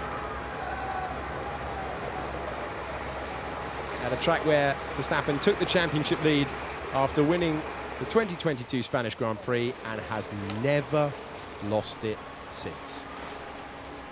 It's his 4th Spanish Grand Prix win, his 3rd in a row, to go with that maiden victory back in 2016. And mega sums it up. Mega from Lando yesterday, mega from Max today. DC has run from the combox to speak to our top 3 once they appear in his direction. Someone's going to walk towards DC and tell us what they think of the Spanish Grand Prix. Max Verstappen, your 61st victory. Your reign in Spain continues with your 3rd straight victory. You had to work for that one. Yeah, it was. I think what made the race was the beginning. Yeah, I took the lead lap 2, and that's where I had my buffer then in that first stint where I could eke out the gap a little bit, because I think after that we had to drive quite a defensive race. You know, Lando and McLaren, they were very, very quick today, especially on deck. You know, it seems always the last few laps of the stint they were very, very fast. But I think we did everything well. We drove quite, I think, an aggressive strategy, but luckily it paid out till the end. It was quite close till the end, but very happy to win here. Now, we could see when you celebrated with the team just how much this victory meant to you. This is where you got your first victory in 2016, so this track has been kind. Now, the start of the Grand Prix, you got up alongside your friend, and then you had George Russell come around the outside. Did you know he was there, or did that catch you by surprise? Yeah, I mean, I had to do a bit of rallying on the straight. I had to go into the grass a bit, which lost me a bit of momentum. So then, of course, we were very quite late into turn 1. But then, of course, I was quite determined to try and get the lead. Once I was in the lead, I could look after my tires a bit better, and that definitely made my race today. That was crucial, getting that pass on George so early in the race. Looking at it right now, absolutely. Okay, well, we heard you saying that there was some inconsistency in the middle part of your Grand Prix. We saw you have a little high side in turn 7. So how close were you to the limit throughout this race? Yeah, it's just managing the tires. You know, they get very hot around here with all the high-speed corners, so you're sliding around naturally quite a lot. So it's, just a management race throughout. Okay, well, congratulations on your victory. Thank you. Go and enjoy the podium. And as our race winner steps away, Lando, what's 2 seconds between friends? Well, it's the difference between victory and second. We heard on the team radio there, this is a race that you feel you could have won. Not good, should have done. I got a bad start, simple as that. So the car was incredible today. I think we were for sure the quickest. I just lost it in the beginning. So yeah, disappointed, but a lot of positives, one negative, and that kind of ruined everything. I know that. I can just work on it for next time, but apart from that, a good amount of points, and a big thanks to the team because the car was amazing. Well, you have had a brilliant weekend. Your pole position was one of the laps of the year so far, so there's a lot of positives to take away, but it sounds to me that, are you taking it on you, the start, or was it just one of those things? Or did you do something off the line that you're not satisfied with? I'm not sure. I need to look back and review. I don't know what I did wrong or if I was just slightly out.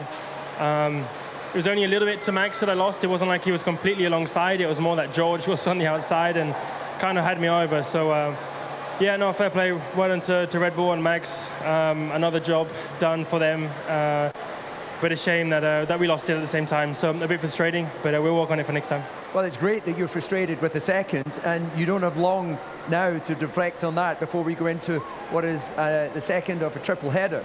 Yes, I mean, Austria and Silverstone, two of my favorite tracks in terms of performances and where I've performed well at. So I'm excited. You know, we're on a good roll. We're doing well. I need to just tidy up a few little bits, and we'll be on top. Okay, Lando, great weekend for you. Enjoy the podium. Cheers. And finally, ladies and gentlemen, welcome back to the podium, Lewis Hamilton. Lewis, the crowd appreciates seeing you here. Amazingly, it's been Mexico was the last time last year that you had a podium. But this weekend, you were on it, and your passing at turn 1 was pretty special today. Yeah, it's been a good day, been a good weekend, a solid weekend. I have to say a big thank you to the team, because they've been training so hard in this pit stops. The strategy in the pit stops were really on point. Unfortunately, a bit like Lando, I got a really bad start and obviously lost ground to the Ferraris. So it was a bit of a battle to get back to where I am now. I think ultimately with a better start, we would have, I don't know if we could have really held on to the guys ahead, but I don't think we'd have been as far behind as we are today. Strategy, of course, was a big part of today. We saw two different strategies from your team. George went on the hard. That didn't appear to be the tyre today.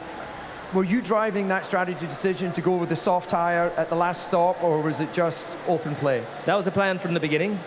It was never an option to run the hard tyre for me today. So I drove the race to a soft, medium, and hard. Soft, medium, soft. Okay, and then just take us to that first corner. I mentioned about the overtakes. It got pretty up close and personal with Carlos Sainz. Yeah, I think all the overtakes were super close. That's how it should be, right? Nice and close. I think we bumped wheels, but it was fair. I left him space, and it was right on the limit, but, you know, piece of paper between us. Excellent. Well, Lewis, great to see you on the podium. Congratulations. Thank you. And ladies and gentlemen, well, you don't have to wait long. 5 days' time, we'll be back on track in Austria for the second of the triple header. Thank you to DC for running down there and speaking to the top 3 and encouraged Lewis Hamilton, a slightly disappointed Lando Norris, and our race winner. Had to push. Thank God. Jesus. And George is starting to move. Yeah, you don't think when we get alongside we also slow each other down? Because inside, look, I did a bit of rallying. There's plenty of space. Look at that. I think we slow each other down. George has a slipstream all the way until like the last. Yeah, that's.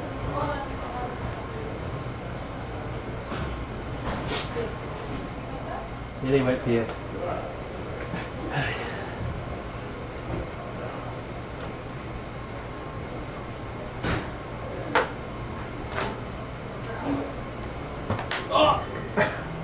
I think we slow each other down. Like if I break in later, yeah, that would have been down the outside. I'm rocking over the barrier. Probably George as well. George is upside down in the road. That should have been. That's where I should have been. But he was so ahead of you, right? Yeah, but it was just that one lap, you know, where you had the chance. Otherwise, the tyres just overheat. Yeah, like first 2 laps, the tyres are unbelievable, and then you get stuck. Because even on the medium stint, I struggled to get past them for 5 laps. But as soon as I get past, yeah, that was great. I'm gone. I was watching. I was like, thank you. But it is very tough. I think if I hadn't had that shy start, I don't think it'd be as big a gap to you guys. I think we would have been maybe. When did you pit? Huh? When did you pit the first time round? After George? The lap after George? Well, a fun cool-down run there with Lewis Hamilton, Lando Norris and Max Verstappen. And here's the podium, ready to welcome a new driver. Seems incredible that Lewis Hamilton hasn't been up there. Had that good result in the Chinese sprint race, but not a Grand Prix podium so far this season for Lewis Hamilton. He's put that right today. It's a right carnival down there. Not at that part of the circuit, but on the racetrack.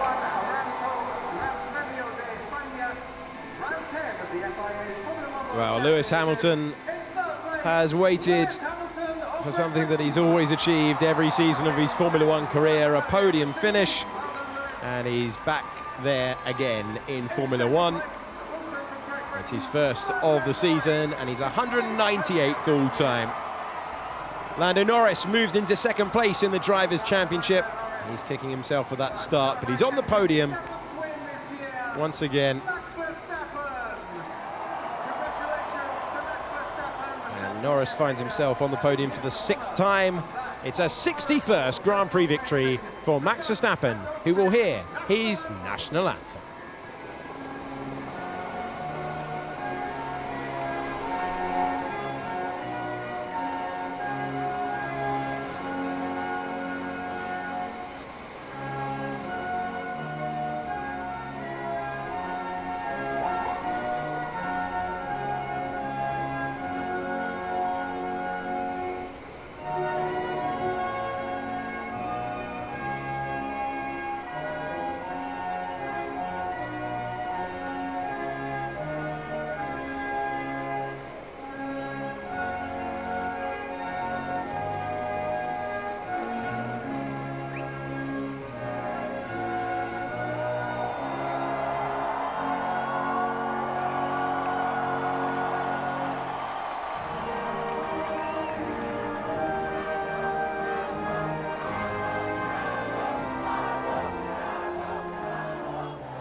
Once again, the Dutch and Austrian national anthems are played for a circuit of fans cheering every moment, and Max Verstappen has a 61st victory trophy for his collection on the podium for the 106th time, to go 4th all-time in the lists. Yes, we have more Grand Prix now, but what consistency we have seen in recent times from Max Verstappen.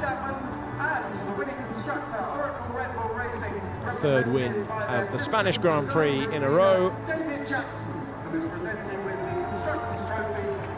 And it used to be Lewis lifting up the winner's trophy, but he directs it into the path of Red Bull Racing, who have another win this year, their 7th of the season, all scored by Max Verstappen. Lando Norris with the 6th podium of the campaign. He is now Max Verstappen's closest contender. He's on 150 points, Verstappen on 219. And the record total has been extended. 198 times Lewis Hamilton has finished in the top 3 of a Grand Prix, and he is celebrating that for the first time this year. The celebrations in full force in front of a crowd that loved every moment. It is a battle from FP1 to the last lap in Formula 1 2024. A great qualifying lap for Lando Norris. Superb overtaking from one Mercedes at the start in George Russell, and then the second one in Lewis Hamilton as he came through to claim his place on the podium.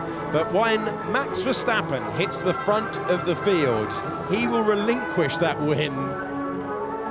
Well, he'll only do it if you force him off the road, get your wheel to the inside, and no one could get close. Despite a great effort for Lando Norris, he got within 2.2 seconds. Max Verstappen giving the champagne shower for Lewis Hamilton, who's used to that feeling. I can tell you, when they vacate that podium in a few moments' time, stale champagne, it does not smell great, but it's a great sight for those who are packed underneath the podium. And the Spanish Grand Prix with the fiddly chicane, well, moves at turn one were pretty rare, pretty few and far between. Today we had great drivers going wheel to wheel, time and time again.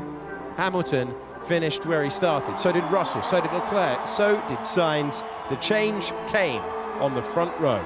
In the opening meters of the Grand Prix, when Verstappen got past Norris, that was the change that made all the difference. And Max Verstappen has taken the checkered flag for the 7th time of the season. We leave the podium then, and the fans who have been celebrating that one. And we confirm the order after 66 racing laps here in Spain. Max Verstappen with a 61st Grand Prix victory. He beat Lando Norris by 2 seconds and 2/10 across the line. Lewis Hamilton's first podium of the season in 3rd place completes our rostrum.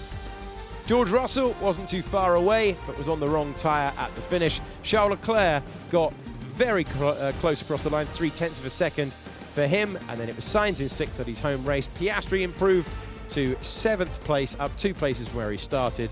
Perez, Gasly and Ocon, the last of the point scorers. Then it was Nico Hülkenberg in 11th, home favourite Fernando Alonso was in 12th. Zhou Guanyu cannot repeat his point-scoring finish of last year. Neither can Lance Stroll. Daniel Ricciardo was in 15th, and then it was Bottas, Magnussen, Albon, who went off the road late on, and then Tsunoda and Sargent, as all finished the Spanish Grand Prix. Let's go to the Drivers' Championship, where there is a change for 2nd place. Lando Norris moves ahead of Charles Leclerc. Charles Leclerc in 5th. Lando Norris in 2nd means that he is now the closest challenger to Max Verstappen in the drivers' standings. Then it's Sainz, Perez, Piastri, Russell, Hamilton, Alonso and Tsunoda. Lance Stroll is on 17 points. He begins the 2nd page, and we have Daniel Ricciardo ahead of Oliver Behrman, who's now higher in Formula 1 than Formula 2. Then it's Hülkenberg, Gasly, Ocon, Albon, Magnussen, and then you have Zhou Guanyu, Valtteri Bottas and Logan Sargent yet to trouble the scorers in F1 2024. To the Constructors' Championship, where it's Red Bull Racing on top. They are on 330 points. Ferrari 270. No change down the order until you get to Alpine, who have gone ahead of Haas today, and no points for Sauber yet in the Constructors' Championship. Well, my thanks to the whole team in the commentary box, on site in Spain and at the remote facility at Biggin Hill in the UK. Great overtakes, but in the end it was Max Verstappen taking the Spanish Grand Prix once again. We'll see you when Formula 1 returns.